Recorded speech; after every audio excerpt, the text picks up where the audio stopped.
Lately, when I've thought about TCL TVs, I've thought about how you can get the best bang for your buck in terms of value for your money. And that's TCL in a nutshell for me. And this year, they're going to have more offerings than ever before. We'll talk about what their new offerings are in a second. But first, I want to highlight the QM7 because this is something that is coming back in 2025. And this is the QM7K. So it looks like K is going to be the lineup name that they're going with this year. And when it comes down to it, you're going to look at the QM7K and you're going to say, for the money, it's hard to beat it. And that's the case with a lot of these TCL TVs. And I was really impressed with the upgrades from last year's QM7 this year. So this year, we are going to get more dimming zones and more brightness than last year. And it also looks like we're going to get a 115-inch version of the QM7 this year as well.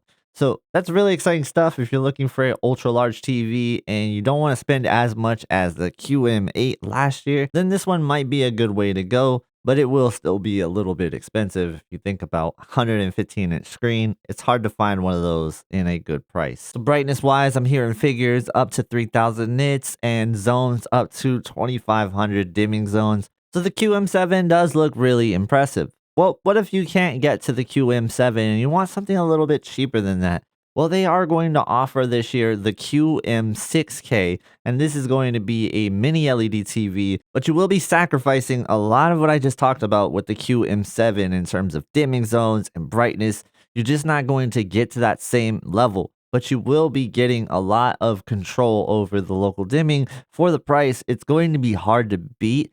And when you're looking at the QM6K, it is 144 hertz native refresh rate, and it can dynamically go up to 288 hertz. So if you're a gamer, maybe that's something that does appeal to you and you just want something at a lower budget, this might be a good way to go. Now, what I also found interesting about the QM6K is that you could pre-order it right away after CES 2025. So it looks like this is going to come out fairly quickly compared to the rest of their lineup. And speaking of the rest of their lineup, there was only one other TV that they talked about at CES 2025, and the other TVs are going to be talked about at a much later date. But let's talk about the one that they did talk about. But before we talk about that, I do want to talk about the different examples of what they showed us with the backlight technology and how it evolved over the last couple of years. I found that pretty interesting, and it does seem like they're taking a leap forward this year with their new technology and also the new panels that they're going to be using. So you will be seeing wider viewing angles across the board, especially with this next one, the X11K. This is their premium model for 2025, and this thing was very impressive with 14,000